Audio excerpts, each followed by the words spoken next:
ओम शांति। आज बाबा के 16 तारीख के महावाक्य हैं। बाबा ने कहा, मीठे बच्चे, तुम्हारा लव एक बाप से है, क्योंकि तुम्हें बेहद का वर्षा मिलता है। तुम प्यार से कहते हो मेरा बाबा। प्रश्न है, किसी भी देहधारी मनुष्य के बोल की भेंट बाप से नहीं की जा सकती है। क्यों? उत्तर है, क्योंकि बाप का एक एक बोल महावाक्य है। जिन महावाक्यों को सुनने वाले महान अर्थात पुरुषोत्तम बन जाते हैं, बाप के महावाक्य गुल गुल अर्थात फूल बना देते हैं। मनुष्य के बोल महावाक्य नहीं, उनसे तो और ही नीचे गिरते आए हैं। गीत है, बदल जाए दुनिया। ओम शांति। गीत की पहली लाइन में कुछ अर्थ है, बाकी सारा गीत कोई काम का नहीं है। जैसे गीता में भगवानुवाच्य, मन मना भव, मध्याजी भव, ये अक्षर ठीक है। इसको कहा जाता है आटे में नमक। अब भगवान किसको कहा जाता है, ये तो बच्चे अच्छी रीति जान गए हैं। भगवान शिव बाबा को कहा जाता है। शिव बाबा आकर शिवालय रचते हैं। आते कहाँ हैं? वैशालय में। खुद आकर कहते हैं, हे मीठे मीठे लाडले सिकिलदे रूहानी बच्चों, सुनती तो आत्मा है ना। जानते हो हम आत्मा अविनाशी हैं, ये देह विनाशी है। हम आत्मा अब अपने परमपिता परमात्मा से महावाक्य सुन रहे हैं। महावाक्य एक परमपिता परमात्मा के ही हैं, जो महान पुरुष पुरुषोत्तम बनाते हैं। बाकी जो भी महात्माएं गुरु आदि हैं, उनके कोई महावाक्य नहीं है। शिवोहम जो कहते हैं, वह भी सही वाक्य है नहीं। अभी तुम बाप से महावाक्य सुनकर गुलगुल बनते हो। कांटे और फूल में कितना फर्क है। अभी तुम बच्चे जानते हो, हमको कोई मनुष्य नहीं सुनाते हैं। इस पर शिव बाबा विराजमान है, वह भी आत्मा ही है, परंतु उनको कहा जाता है परम आत्मा। अभी पतित आत्माएं कहती हैं, हे परम आत्मा आओ, आकर हमको पावन बनाओ। वह है ही परम पिता, परम बनाने वाला। तुम पुरुषोत्तम अर्थात सब पुरुषों में उत्तम पुरुष बनते हो। वह हैं देवताएं। परमपिता अक्षर बहुत मीठा है। सर्वव्यापी कह देते हैं तो मीठापन आता नहीं। तुम्हारे में भी बहुत थोड़े हैं जो प्यार से अंदर याद करते हैं। वह स्त्री पुरुष तो एक दो को स्थूल में याद करते हैं। ये है आत्माओं को परमात्मा को याद करना बहुत प्यार से। भक्ति मार्ग में इतना प्यार से पूजा नहीं कर सकते। वह लव नहीं रहता। जानते ही नहीं तो लव कैसे हो। अभी तुम बच्चों का बहुत लव है। आत्मा कहती है मेरा बाबा। आत्माएं भाई भाई है ना। हर एक भाई कहते हैं बाबा ने हमको अपना परिचय दिया है, परंतु वह लव नहीं कहा जाता है। जिससे कुछ मिलता है उसमें लव रहता है। बाप में बच्चों का लव रहता है, क्योंकि बाप से वर्षा मिलता है। जितना जास्ती वर्षा उतना बच्चे का जास्ती लव रहेगा। अगर बाप के पास कुछ भी प्रॉपर्टी है नहीं, दादे के पास है, तो फिर बाप में इतना लव नहीं रहेगा। फिर दादे से लव हो जाएगा, समझेंगे इससे पैसा मिलेगा। अभी तो है बेहद का बाप। तुम बच्चे जानते हो हमको बाप पढ़ाते हैं। यह तो बहुत ही खुशी की बात है। भगवान हमारा बाप है। जिस रचता बाप को कोई भी नहीं जानते हैं, न जानने के कारण फिर अपने को बाप कह देते हैं। जैसे बच्चे से पूछो तुम्हारा बाप कौन, आखरीन कह देते हैं हम। अभी तुम बच्चे जानते हो हम उन सब बापों का बाप है जरूर। हमको जो अभी बेहद का बाप मिला है, उनका कोई बाप है नहीं। यह है ऊंचते ऊंच बाप। तो बच्चों के अंदर में खुशी रहनी चाहिए। उन यात्राओं पर जाते हैं तो वहाँ इतनी खुशी नहीं रहेगी, क्योंकि प्राप्ति कुछ है नहीं, सिर्फ दर्शन करने जाते हैं। मुफ्त में कितने धक्के खाते हैं, एक तो यह टिप्पण घिसी और दूसरा फिर पैसे की टिप्पण घिसती। पैसे बहुत खर्च करते, प्राप्ति कुछ नहीं। भक्ति मार्ग में अगर आमदनी होती तो भारतवासी बहुत साहूकार हो जाते। ये मंदिर आदि बनाने में करोड़ों रुपया खर्च करते हैं। तुम्हारा सोमनाथ का मंदिर एक नहीं था, सब राजाओं के पास मंदिर थे। तुमको कितने पैसे दिए थे? 5,000 वर्ष पहले तुमको विश्व का मालिक बनाया था। एक बाप ही ऐसे कहते हैं। आज से 5,000 वर्ष पहले तुमको राजयोग सिखाकर ऐसा बनाया था। अभी तुम क्या बन गए हो? बुद्धि में आना चाहिए ना। हम कितना ऊंच थे, पुनर्जन्म लेते लेते एकदम पट आकर पड़े हैं, कौड़ी मिसल बन पड़े हैं। फिर अभी हम बाबा के पास जाते हैं, जो बाबा हमको विश्व का मालिक बनाते हैं। ये एक ही यात्रा है। जबकि आत्माओं को बाप मिलते हैं तो अंदर में वह लव रहना चाहिए। तुम बच्चे जब यहाँ आते हो तो बुद्धि में रहना चाहिए कि हम उस बाप के पास जाते हैं जिनसे हमको फिर से विश्व की बादशाही मिलती है। वह बाप हमको शिक्षा देते हैं। बच्चे, दैवी गुण धारण करो, सर्वशक्तिमान पतित पावन मुझ बाप को याद करो। मैं कल्प कल्प आकर कहता हूँ कि मामेकम याद करो तो विकर्म विनाश होंगे। दिल में ये आना चाहिए कि हम बेहद के बाप के पास आए हैं। बाप कहते हैं मैं गुप्त हूँ, आत्मा कहती है मैं गुप्त हूँ। तुम समझते हो। हम जाते हैं शिव बाबा के पास, ब्रह्मा दादा के पास, जो कंबाइंड है, उनसे हम मिलने जाते हैं, जिससे हम विश्व के मालिक बनते हैं। अंदर में कितनी बेहद खुशी होनी चाहिए। जब मधुबन में आने के लिए अपने घर से निकलते हो तो अंदर में गदगद होना चाहिए। बाप हमको पढ़ाने के लिए आया है, हमको दैवी गुण धारण करने की युक्ति बताते हैं। घर से निकलते समय ही अंदर में ये खुशी रहनी चाहिए। जैसे कन्या पति के साथ मिलती है तो जेवर आदि पहनती है तो मुखड़ा ही खिल जाता है। वह मुखड़ा खिलता है दुख पाने के लिए। तुम्हारा मुखड़ा खिलता है सदा सुख पाने के लिए। तो ऐसे बाप के पास आने समय कितनी खुशी होनी चाहिए। अभी हमको बेहद का बाप मिला है। सतयुग में जाएंगे फिर डिग्री कम हो जाएगी। अभी तो तुम ब्राह्मण ईश्वरीय संतान हो। भगवान बैठ पढ़ाते हैं।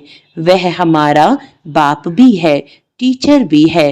पढ़ाते हैं फिर पावन बनाकर साथ में भी ले जाएंगे। हम आत्मा अब इस छीछी रावण राज्य से छूटते हैं।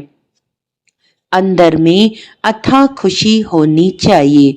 जबकि बाप विश्व का मालिक बनाते हैं तो पढ़ाई कितनी अच्छी रीति पढ़नी चाहिए। स्टूडेंट अच्छी रीति पढ़ते हैं तो अच्छे मार्क्स से पास होते हैं।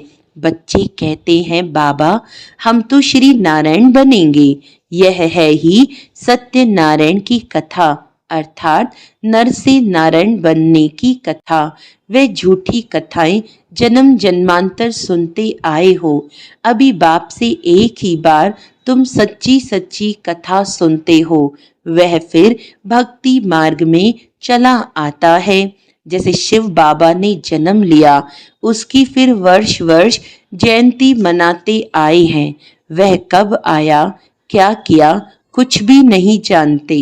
अच्छा, कृष्ण जयंती मनाते हैं, वह भी कब आया, कैसे आया, कुछ भी पता नहीं है। कहते हैं कंसपुरी में आता है।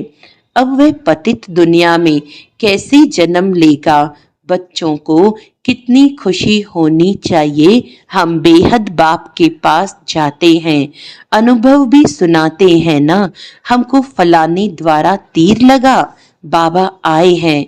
बस उस दिन से लेकर हम बाप को ही याद करते हैं। यह है तुम्हारी बड़े ते बड़े बाप के पास आने की यात्रा। बाबा तो चैतन्य है, बच्चों के पास जाते भी हैं, वह हैं जड़ यात्राएं। यहाँ तो बाप चैतन्य है। जैसे हम आत्मा बोलती हैं, वैसे वह परमात्मा बाप भी बोलते हैं शरीर द्वारा। ये पढ़ाई है भविष्य 21 जन्म शरीर निर्वाह के लिए, वह है सिर्फ इस जन्म के लिए। अब कौन सी पढ़ाई पढ़नी चाहिए, वह कौन सा धंधा करना चाहिए? बाप कहते हैं दोनों करो। सन्यासियों मिसल घर बार छोड़ जंगल में नहीं जाना है। ये तो प्रवृत्ति मार्ग है ना, दोनों के लिए पढ़ाई है। सब तो पढ़ेंगे भी नहीं, कोई अच्छा पढ़ेंगे, कोई कम, कोई को एकदम झट तीर लग जाएगा, कोई तो तवाई मिसल बोलते रहेंगे, कोई कहते हैं हाँ हम समझने की कोशिश करेंगे, कोई कहेंगे ये तो एकांत में समझने की बातें हैं, बस फिर गुम हो जाएंगे। कोई को ज्ञान का तीर लगा तो झट आकर समझेंगे, कोई फिर कहेंगे हमको फुर्सत नहीं, तो समझो तीर लगा नहीं। देखो बाबा को तीर लगा तो फट से छोड़ दिया ना, समझा बादशाही मिलती है, उनके आगे ये क्या है, हमको तो बाप से राजाई लेनी है। अभी बाप कहते हैं वह धंधा आदि भी करो, सिर्फ 1 हफ्ता ये अच्छी रीति समझो, गृहस्थ व्यवहार भी संभालना है, रचना की पालना भी करनी है। वह तो रचकर फिर भाग जाते हैं। बाप कहते हैं तुमने रचा है तो फिर अच्छी रीति संभालो। समझो स्त्री अथवा बच्चा तुम्हारा कहना मानते हैं तो सपूत हैं, नहीं समझते हैं तो कपूत है। सपूत और कपूत का पता पड़ जाता है ना। बाप कहते हैं तुम श्रीमत पर चलेंगे तो श्रेष्ठ बनेंगे, नहीं तो वर्षा मिल न सके। पवित्र बन, सपूत बच्चा बन, नाम बाला करो। तीर लग गया फिर तो कहेंगे बस अभी तो हम सच्ची कमाई करेंगे। बाप आए हैं शिवालय में ले जाने, तो शिवालय में जाने लिए फिर लायक बनना है, मेहनत है। बोलो अब शिव बाबा को याद करो, मौत सामने खड़ा है, कल्याण तो उनका भी करना है ना। बोलो अब याद करो तो विकर्म विनाश होंगे। तुम बच्चियों का फर्ज है पियर घर और ससुर घर का उद्धार करना। जबकि तुम्हें बुलावा होता है तो तुम्हारा फर्ज है उनका कल्याण करना, रहमदिल बनना चाहिए। पतित तमो प्रधान मनुष्यों को सतो प्रधान बनने का रास्ता बताना है। तुम जानते हो हर चीज नई से पुरानी जरूर होती है। नरक में सब पतित आत्माएं हैं, तब तो गंगा में स्नान कर पावन होने जाते हैं। पहले तो समझें कि हम पतित हैं, इसीलिए पावन बनना है। बाप आत्माओं को कहते हैं मुझे याद करो तो तुम्हारे पाप नष्ट हो जाएंगे। साधु संत आदि जो भी हैं सबको ये मेरा पैगाम दो कि बाप कहते हैं मुझे याद करो। इस योग अग्नि से अथवा याद की यात्रा से तुम्हारी खाद निकलती जाएगी, तुम पवित्र बन मेरे पास आ जाएंगे, मैं तुम सबको साथ ले जाऊंगा। जैसे बिच्छू होता है चलता जाता है, जहाँ नरम चीज देखता है तो डंक मार देता है, पत्थर को डंक मार क्या करेगा। तुम भी बाप का परिचय दो, यह भी बाप ने समझाया है। मेरे भगत कहाँ रहते हैं, शिव के मंदिर में, कृष्ण के मंदिर में, लक्ष्मी नारायण के मंदिर में। भगत मेरी भक्ति करते रहते हैं तो बच्चे ना। मेरे से राज्य लिया था, अब पूज्य से पुजारी बन गए हैं। देवताओं के भगत है ना। नंबर 1 है शिव की अव्यभिचारी भक्ति। फिर गिरते गिरते अभी तो भूत पूजा करने लगे हैं। शिव के पुजारियों को समझाने में सहज होगा। ये सब आत्माओं का बाप शिव बाबा है, स्वर्ग का वर्षा देते हैं। अभी बाप कहते हैं मुझे याद करो तो विकर्म विनाश हो। हम तुमको पैगाम देते हैं। अब बाप कहते हैं पतित पावन ज्ञान का सागर मैं हूँ, ज्ञान भी सुना रहा हूँ, पावन बनने के लिए योग भी सिखा रहा हूँ, ब्रह्मा तन से मैसेज दे रहा हूँ। मुझे याद करो, अपने 84 जन्मों को याद करो। तुमको भगत मिलेंगे मंदिरों में और फिर कुंभ के मेले में। वहां तुम समझा सकते हो पतित पावन गंगा है या परमात्मा। तो बच्चों को ये खुशी रहनी चाहिए कि हम किसके पास जाते हैं। है कितना साधारण, क्या बड़ाई दिखाएं। शिव बाबा क्या करे जो बड़ा आदमी दिखाई पड़े। सन्यासी कपड़े तो पहन नहीं सकते। बाप कहते हैं मैं तो साधारण तन लेता हूँ, तुम ही राय दो कि मैं क्या करूं, इस रथ को क्या श्रृंगारूं। वे हुसैन का घोड़ा निकालते हैं, उनको श्रृंगारते हैं। यहाँ शिव बाबा का रथ फिर बैल बना दिया है। बैल के मस्तक में गोल गोल शिव का चित्र दिखाते हैं। अब शिव बाबा बैल में कहाँ से आएगा। भला मंदिर में बैल क्यों रखा है। शंकर की सवारी कहते हैं। सूक्ष्म वतन में शंकर की सवारी होती है क्या। यह सब है भक्ति मार्ग जो ड्रामा में नूंद है। अच्छा, मीठे मीठे सिकिलदे बच्चों प्रति माता पिता बाप दादा का याद प्यार और गुड मॉर्निंग। रूहानी बाप की रूहानी बच्चों को नमस्ते। हम रूहानी बच्चों की रूहानी बाप दादा को याद प्यार गुड मॉर्निंग, नमस्ते नमस्ते नमस्ते जी। धारणा के लिए मुख्य सार है, अपने आप से प्रतिज्ञा करनी है कि अभी हम सच्ची कमाई करेंगे, स्वयं को शिवालय में चलने के लायक बनाएंगे, सपूत बच्चा बनकर श्रीमत पर चलकर बाप का नाम बाला करेंगे। रहमदिल बन तमो प्रधान मनुष्यों को सतो प्रधान बनाना है, सबका कल्याण करना है। मौत के पहले सबको बाप की याद दिलानी है।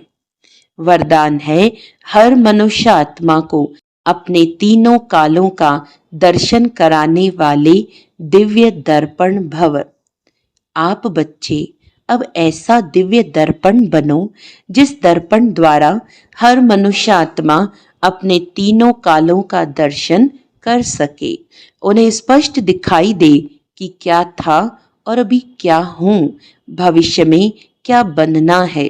जब जानेंगे अर्थात अनुभव करेंगे व देखेंगे कि अनेक जन्मों की प्यास व अनेक जन्मों की आशाएं मुक्ति में जाने की व स्वर्ग में जाने की अभी पूर्ण होने वाली है, तो सहज ही बाप से वर्षा लेने के लिए आकर्षित होते हुए आएंगी। स्लोगन है, एक बल एक भरोसा। इस पाठ को सदा पक्का रखो तो बीच भंवर से सहज निकल जाएंगे। अच्छा, आज का अव्यक्त इशारा है, वारिस क्वालिटी प्रत्यक्ष तब होगी जब आप अपनी प्योरिटी की रॉयल्टी में रहेंगे। कहाँ भी हद की आकर्षण में आंख न डूबे। वारिस अर्थात अधिकारी, तो जो यहाँ सदा अधिकारी स्टेज पर रहते हैं कभी भी माया के अधीन नहीं होते, अधिकारीपन के शुभ नशे में रहते।